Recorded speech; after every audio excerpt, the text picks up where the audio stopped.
Nggak boleh lagi loh manggil analis kesehatan, harusnya itu manggilnya. Halo guys, di sini saya coba akan nerangkan seputaran ATLM. Check it out. Nah, ini saya akan bahas berdasarkan Peraturan Menteri Kesehatan atau Permenkes nomor 42 tahun 2012 yang isinya tentang izin dan penyelenggaraan praktek ahli teknologi laboratorium medik atau ATLM yang dikeluarkan oleh Menteri Kesehatan Republik Indonesia. Nah, ATLM atau ahli teknologi laboratorium medik merupakan salah satu jenis tenaga kesehatan yang dapat melakukan praktik di bidang layanan kesehatan yang sesuai dengan bidang keahlian yang dimiliki. Di ATLM adalah setiap orang yang telah lulus pendidikan teknologi laboratorium medis atau yang dulunya disebut dengan analis kesehatan ataupun analis medis yang memiliki kompetensi untuk melakukan pemeriksaan atau analisis terhadap cairan dan jaringan tubuh manusia untuk menghasilkan suatu informasi tentang kesehatan perorangan ataupun masyarakat. ATLM sendiri di Indonesia sudah memiliki dua kualifikasi pendidikan yang diakui atau yang sudah masuk dalam regulasi. Itu yang pertama, jenjang D3 atau diploma 3, dan yang kedua diploma 4. Dan sekarang sedang diusahakan yaitu S2 dari ATLM. Nah, seorang ATLM juga wajib sebelum melakukan praktek di dalam bidang pelayanan kesehatan harus mempunyai dokumen-dokumen. Dokumen yang pertama yaitu yang jelas sama seperti tenaga kesehatan yang lain, yaitu STR atau Surat Tanda Registrasi. Dan yang kedua, wajib juga punya SIP atau Surat Izin Praktek. Jadi jangan salah loh, STR itu bukan hanya untuk dokter, bukan hanya untuk bidan, bukan hanya untuk perawat, gizi, farmasi, apoteker, kesehatan lingkungan. Kita sebagai ATLM juga wajib punya STR. Dan STR itu mempunyai masa berlaku yang sekarang berlakunya 5 tahun. Jadi selain mempunyai STR harus juga punya SIP lagi, surat izin praktek.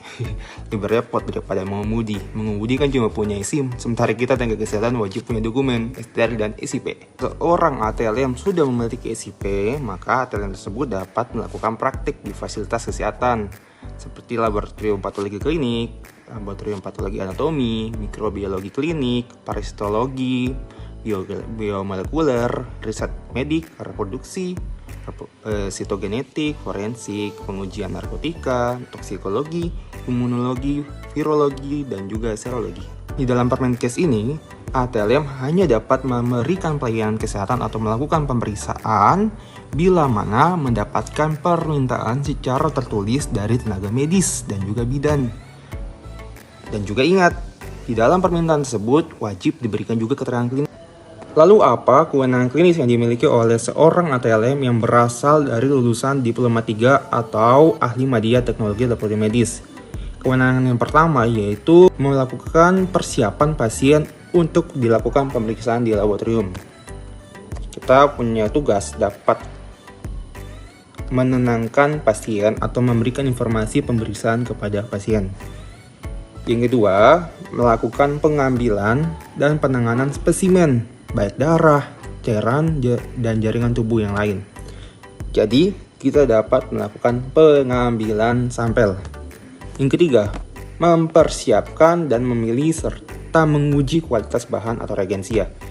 Jadi, kita pun juga dapat diberikan kewenangan untuk melakukan pemilihan reagen apa sih yang akan kita gunakan, bahan apa yang akan kita gunakan, dan wajib juga dapat melakukan uji kepada bahan ataupun reagen tersebut. Yang selanjutnya, kita dapat mempersiapkan, memilih, menggunakan, memelihara, mengkalibrasi, serta menangani secara sederhana alat laboratorium. Kita punya hak untuk memilih alat apa yang akan kita gunakan. Kita punya hak untuk dapat menggunakan dan juga kita wajib memelihara dan mengkalibrasi secara sederhana alat laboratorium. Yang selanjutnya, kita dapat memilih dan menggunakan metode pemeriksaan. Kita juga dapat mempunyai hak mau pilih atau menggunakan metode pemeriksaan yang mana nih untuk sampel yang ini.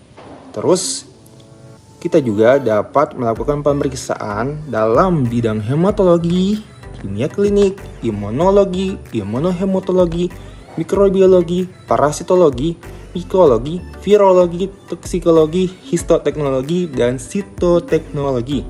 Banyak ya.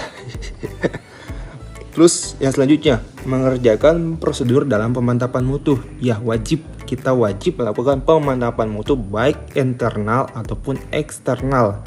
Tujuannya satu, hanya untuk memastikan bahwa hasil pemeriksaan yang kita keluarkan benar-benar akurat. Yang selanjutnya yaitu dapat membuat laporan hasil pemeriksaan laboratorium. Jadi setiap kita mengerjakan sesuatu, kita wajib juga menulis dan melaporkan. Jadi apapun yang kita kerjakan itu yang kita tulis, dan yang kita tulis itu yang kita kerjakan. Terus kita juga dapat melakukan verifikasi terhadap proses pemeriksaan laboratorium. Jadi kita juga wajib bisa melakukan verifikasi apakah hasilnya sudah sesuai atau tidak. Terus kita juga dapat menilai normal tidaknya hasil pemeriksaan untuk dikonsultasikan atau sebelum dikonsultasikan kepada wewenang atau tenaga kesehatan yang diberikan wewenang. Jadi kita juga wajib bisa membedakan ini hasil labnya normal kagak, ini hasil labnya tinggi atau tidak, rendah atau tidak, seperti itu. Lalu yang selanjutnya, kita dapat melakukan kegiatan kesehatan dan keselamatan kerja. Wajib di dalam laboratorium kita harus bisa memastikan kita dalam kondisi yang aman, tidak tertular ataupun tidak terjadi kecelakaan di dalam laboratorium. Yang terakhir, kita dapat memberikan informasi hasil pemeriksaan laboratorium secara analitis. Ya, tidak dibatasi informasi hasil lab secara menyeluruh. Kita hanya dapat memberikan informasi hasil lab secara analitis saja.